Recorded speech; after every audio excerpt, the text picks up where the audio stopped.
Sa pagdinig ng ABS-CBN sa Kongreso, binigyan ng pagkakataon na makapaghayag ang dating talent ng ABS-CBN na si Jobert Socaldito. Pakinggan natin ang pahayag ni Jobert. Ngayon po sa pagkakataong ito ay meron lang pong ilang pahayag ang isa sa mga dating trabahante ng ABS-CBN na si Jobert Socaldito. Pakinggan po natin siya. Good evening po everybody. Good evening po sa members of the House of Congress at saka sa ating mga Pilipining panauhin from ABS-CBN. I would just like to tell my story quick lang, very quick lang. Sometime late of December of 2019, I've worked with ABS, with DZMM specifically, more or less mga 17 years as anchor of Showbuzz. It is an entertainment show in the evening, Mondays through Fridays, dyan sa DZMM Teleradyo. Late of December last year, 2019, ay pumutok kasi yung balita that si Nadine Lustre at saka si James Reid ay naghiwalay. Okay?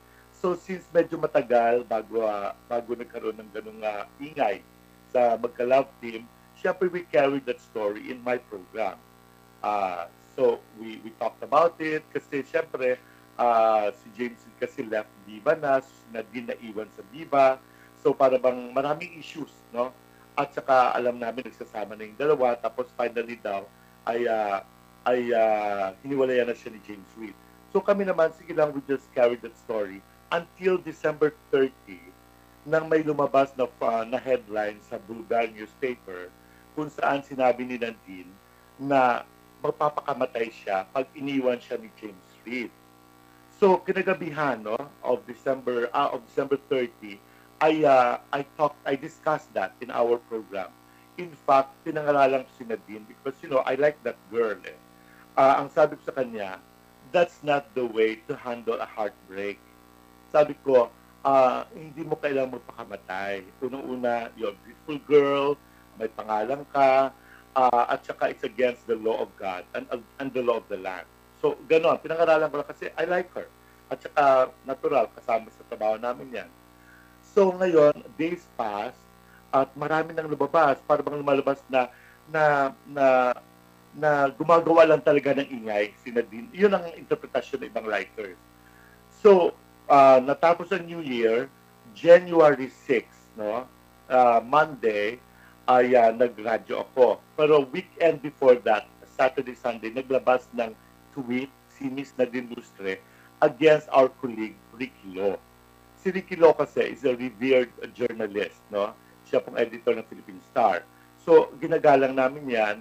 So, para bang hindi ko nagustuhan ang tabas ng dila ni Nadine doon because parang nababastos. Ano mo yan? Parang masyadong marahas ang dira niya kay Mr. Ricky Lo. So, ang ginawa ko, pinangaralan ko siya ulit sa program. Sabi ko, that's not the way also to handle these kinds of issues. Dapat doon you should have reached out to Ricky Lo and air your side of the story. Hindi yung ilambas mo siya ng ganun-ganun because senior kami . Kumbaga sabi ko, if you do this to Ricky Lo, you could do this to everyone. So ngayon, may mga pictorials kasi siya earlier, mga days earlier, na may mga pictorials siya doon sa may building na naka-bikini, tapos may mga hugot lines kay James Reid. Nag-play ako with words.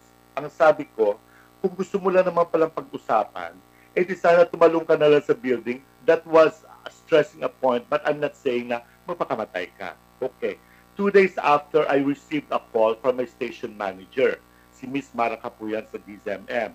At ang sabi niya sa akin, tumawag doon sa kanya si Miss Jing Reyes, ang aming head sa Integrated News and Current Affairs Department ng ABS, who was abroad then, na galit na because tinag daw siya ng mga fans na I was promoting suicide, which is not true.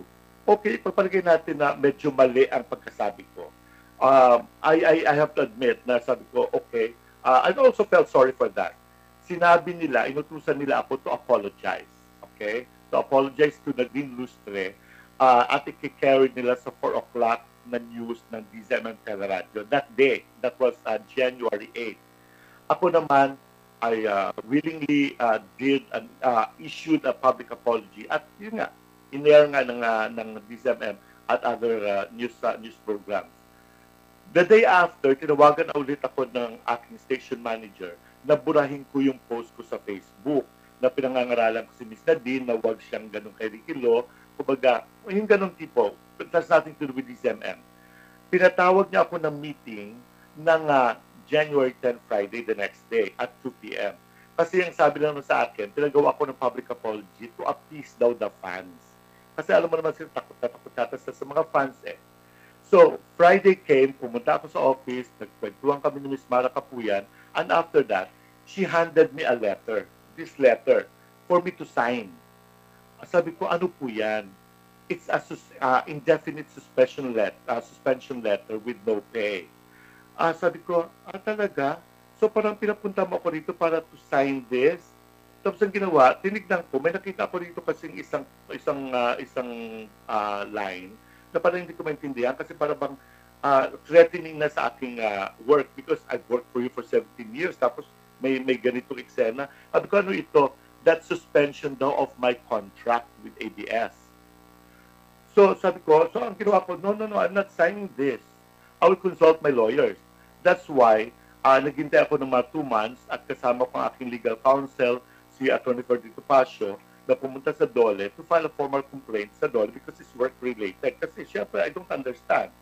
You didn't even give me warnings for this particular offense na sinasabi ninyo. Puro lang ethics committee ang sinasangkalan nyo sa akin. Kaya nalulungkot ako. Kasi sabi ko, syempre I feared also for my work. Kasi syempre, alam mo yon, you send children to school, you feed people, you are the breadwinner, tapos you lose a job, indefinite suspension. Kaya sabi ko, I felt so sad. It's really a painful journey on my part. Katulad din ng ibang makasamahan natin sa ABS-CBN. Pero sabi ko, nalulungkot ako lalo every time I would hear Sir Carlo Patibak saying that they are concerned about the people who will lose jobs. Kasi kawawa naman doon sila, walang makain. But how about us? Diba? Paano kami? Naisip nyo rin ba kami? Diba?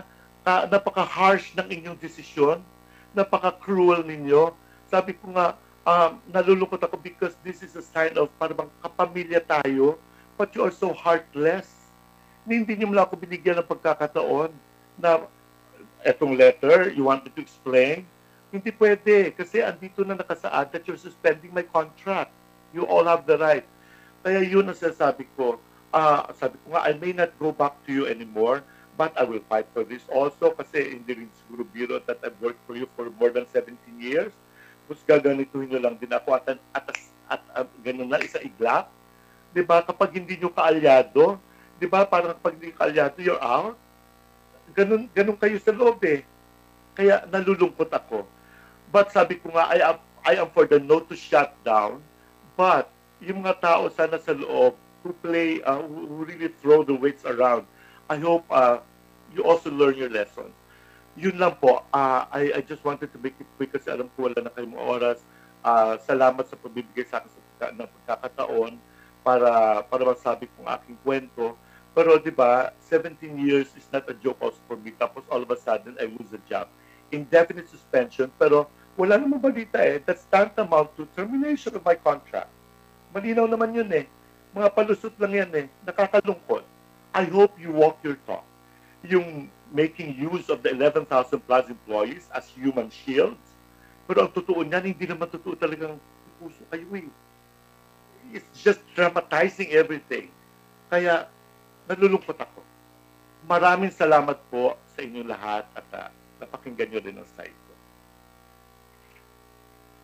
Maraming salamat po, Mr.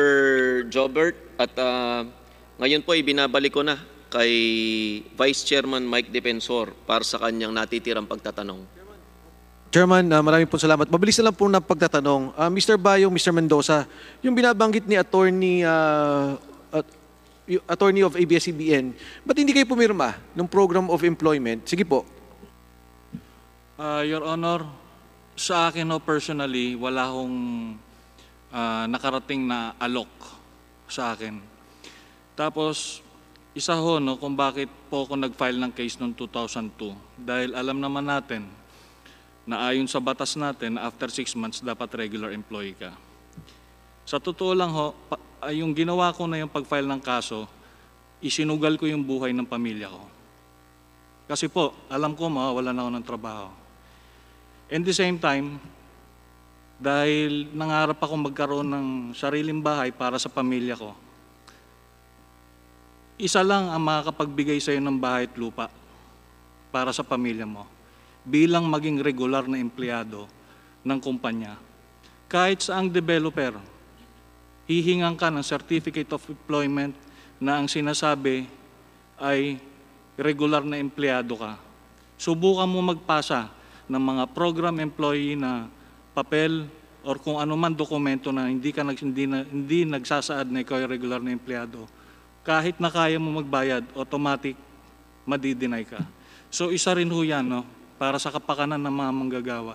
Ako nalulungkot ako kasi for 18 years, hanggang ngayon nangungupahan ako na kung saan, kung tutuusin ay kaya kong mag-provide ng sariling bahay at lupa sa pamilya ko. Pero dahil sa dokumento na kailangan regular employee ka, isinugal ko na po. Maaring ito na ho yung huling baraha ko dahil unang-una, malinaw ho na ang batas ni, may balik ko lang, batas ni Marcos, na after 6 months ay regular employee ka, may 13-month ka, ika nga yan lang ho ang kinikilala na saligang batas ng labor natin. So habang ako ay nag-aaral, pinagbuti ko yung aking pag-aaral, hanggang sa makapagtrabaho ko dahil ang laging sinasabi ng aking mga magulang, nak, mag-aral kang mabuti, pag nakahanap ka ng trabaho, magiging regular ka, ang ipoprovide mo sa pamilya mo ay galing din dyan sa trabaho mo. So yun ho ang pinangahawakan ko ho sa panahon nung lumaban ako. Pero yung pag-alok ng kontrata, sa totoo lang po, wala hong nakarating. Walang nakarating sa'yo? Dahil nag-file ako ng case. Walang nakarating? Wala po. At walang mapapakita ang ABS-CBN na nag-receive ka ng kontrata? Wala po. There you have it guys, you have seen the video. Mag-comment down below sa inyong opinion tungkol dito. And don't forget to subscribe to my channel, Don Mar TV. And click the notification bell para ma-update kayo sa mga bagong videos ko. Hanggang sa next video, have a great day.